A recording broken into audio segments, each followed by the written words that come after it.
Hi everybody, today we're going to talk about how your body works, how you use formulas, how you bring together your health. Let's talk about it. Have you ever wondered what constipation and congestion have in relationship with one another? In herbalism, we use these terms and it sometimes seems as though they're interchangeable, but they're not. Constipation has to do with things that need to move. The body, let's think of it in a macro sense. You physically, for your muscle strength, you need to move. You need to nutrify and you need to tonify. You know, sometimes you lift weights, that helps tonify your muscles so that you can work, whether it's breathing, whether it's your heart rate, whether you're physically fit. The same is true with herbs. You use them and put them in formulas to help your body work. So let's get into the real basics of what goes on. Your body has 4 ports of exit when it tries to get out toxins, when it tries to get out waste material. Clearly, the most obvious is your lower bowel, and really the body is trying to dump everything. That's the first port of exit. Every cell in the body is hardwired and knows, okay, we're going to dump toxins, we're going to dump our garbage, and it's all going to go to the lower bowel. But what if your lower bowel is blocked? What if your lower bowel is clogged? And you might say, well, not mine, not me, ever. Let's think about it in detail. If you never eat sugar, if you are never stressed, if you never travel, if you never eat starch, if those things never enter your system, then it's a really good possibility that you are never constipated. But that constipation actually, the foodstuffs, it sits in your bowel, it adheres to the side, and it builds up pounds and pounds and pounds. A lot of our weight loss is simply clearing out the bowel. But how do we do this? Well, herbal combinations that are meant to nutrify, to move toxins out of the system, and to tonify are put together in a combination, and we will talk about that in a minute.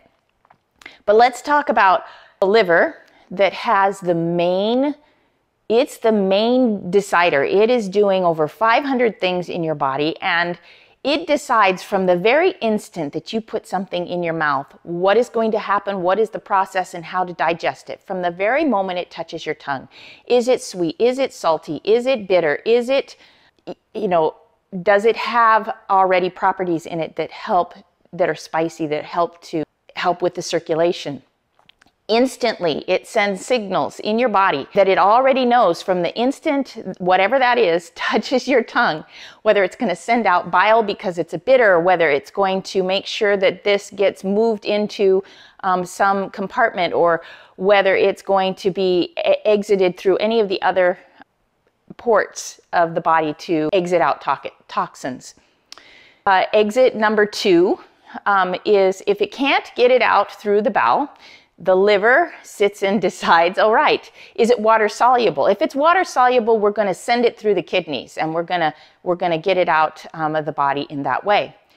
But maybe the kidneys are compromised. Maybe the kidneys can't get the fluid out, the toxins out in the way they need to.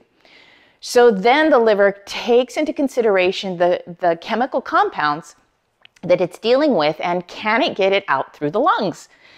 It's water soluble, but can we get it out through the lungs? And so then in our inhaling and exhaling, can the toxins get out in that manner? The other port of exit that it considers is the skin. It's the largest port of exit, in your sweat glands, sweating out those toxins. So these are our 4 areas of exit. It's first off the lower bowel, it's second off the kidneys, it's third off the lungs, and it's fourth out the skin. Have you ever encountered when you eat garlic, for example, and all of a sudden you can taste it on your tongue, and all of a sudden, not only when you first ate it, maybe in a salad or something to that nature, or in a really yummy dish, but all of a sudden you have that taste on your tongue.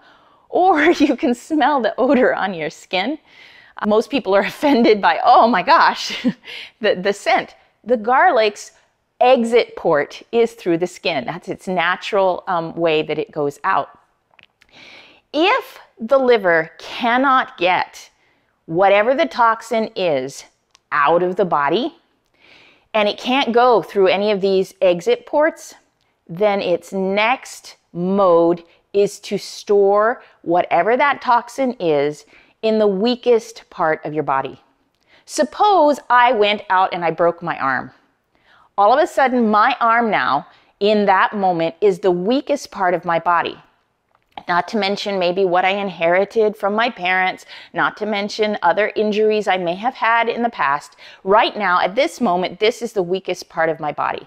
And because it is, that is where the liver will store every ounce of toxins that it cannot get out of my body. This is why we have arthritic tendencies in the areas that we most recently injured ourselves, because maybe we think we get our calcium source from milk, dairy. But we only get 16% of that calcium, and anything else that is unusable, the body will store in that weakest part of my body. Suppose the weakest part of my body is my bloodstream, and all of a sudden the body is storing calcium deposits all along in my bloodstream. And then I have hypertension. Then I have issues with my blood flowing. Suppose that I have issues in my kidneys. Maybe my kidneys are the weakest part of my body, and that extra calcium is now being stored as kidney stones because it can't get it out of the body, but it stores it in the weakest part of my body, and so now I have kidney stones. Or maybe my gallbladder is the weakest part of my body, and now it's storing it in as gallstones. Think about what you experience in your body and your health issues. Those areas may actually be the weakest part of your body that the liver is storing those extra toxins that it can't get out. But what do we do about this? Well, we start a regimen and we start to tonify and start to build up these areas of ports of exit and the rest of the body in a proper order, because if we say, oh, I want all these toxins out of my body, and we try to dump the toxins all at once, we end up with what we call a cleansing crisis. So we want to talk about herbal combinations that help with building up our system. There are 4 herbal formulas that I turn to because the herbal combinations in each of these formulas help to move the toxins out of that particular area. They help to tonify that particular area, and they help to nutrify that particular area. So let's first talk about the bowel, because if the bowel is the first port of exit, then that is where we need to tonify, nutrify, and move stuff. Okay? So there is an herbal combination that I use.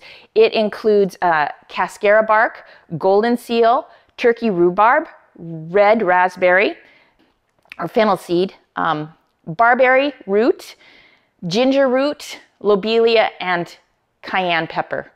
The reasons that these are put in here, I'm going to briefly go through. So cascara bark and turkey rhubarb are really well known for being able to get toxins out, to get whatever residue is stuck on the lining of our lower bowel out. And you might say, oh my gosh, I don't want a really strong medication that, causes me, to have diarrhea.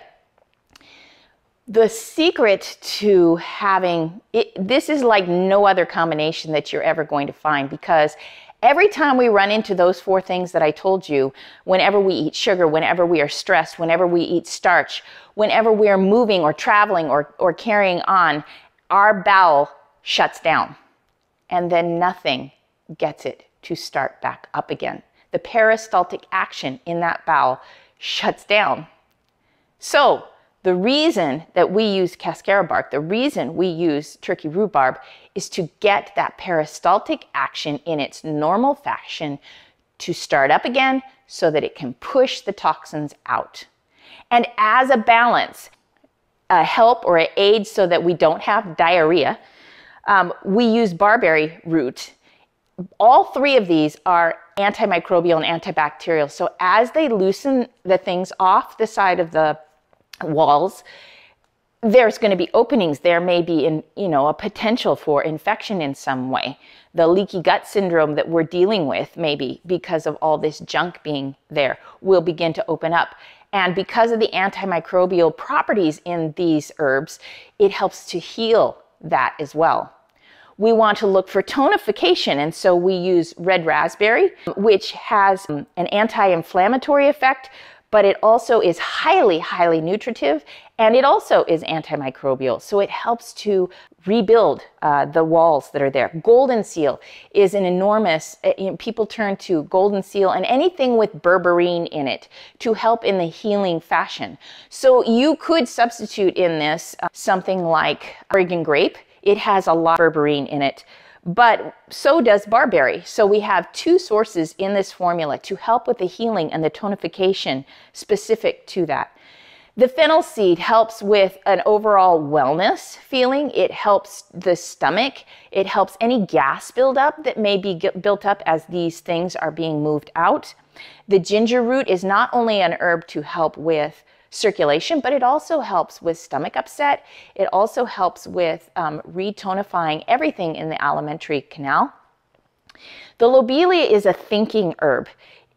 It goes to the very point where the toxins are, and it helps draw everything out, to the lower bowel. It signals the body to put everything out the lower bowel. And cayenne is a circulatory herb, but it also is 400 times in weight the vitamin C content, so that it helps to repair the linings of the whole lower bowel by putting that vitamin C where it needs to be. The second herb combination that I would look at is one that is specific to the kidneys. We want to tonify, we want to nutrify, and we want to be able to move out of the kidneys any toxins that are there. So the herbal combination, the herbs that we're dealing with in a good herbal combination for the kidneys would be juniper berries. We'd want to have parsley root, marshmallow, golden seal again, an uva ursi leaf, lobelia, and ginger root in that combination. Now, it's really important because the parsley root, and there is also a hydrangea root that can be put into this, and they break down naturally those calcium deposits to help move those calcium deposits out. But then you have the nutrifying effect and the tonifying effect of the other herbs that are there. Quickly, I'd like to talk about the liver gallbladder formula because it would be one to help tonify the liver gallbladder. So from the lower bowel, you want to be able to tonify the lower bowel, but you want to tonify the liver that's making all these decisions, the liver and the gallbladder. We want our bile to be effectual in being put into the system to help nutrify and send the toxins out. So to help build up the liver so it can make all these important decisions for us, we would have a herbal combination that has barberry root, wild yam root, cramp bark to help in any of the pain and cramping that might happen along the way, the ginger root, catnip, herb, and peppermint. And so that helps to build up the stomach in the building up of and digestion of the food, but also so that the bile will have good responses.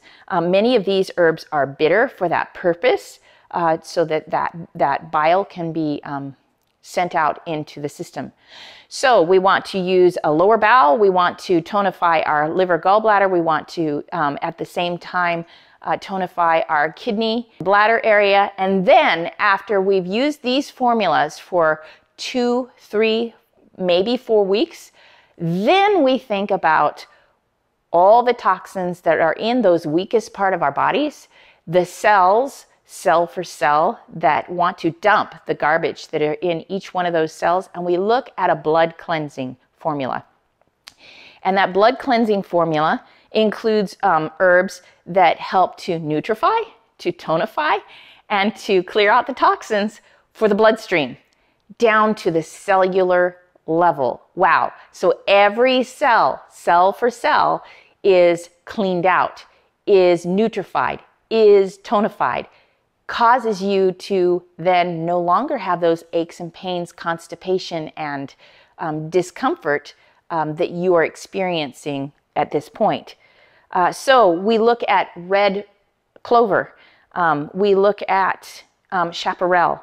We look to have licorice root, poke root, Oregon grape, which has that berberine that I spoke of.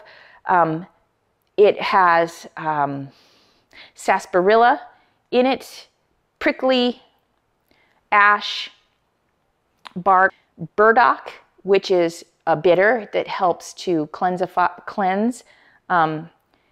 and peach leaf. And these herbs have specificities to different parts of the body.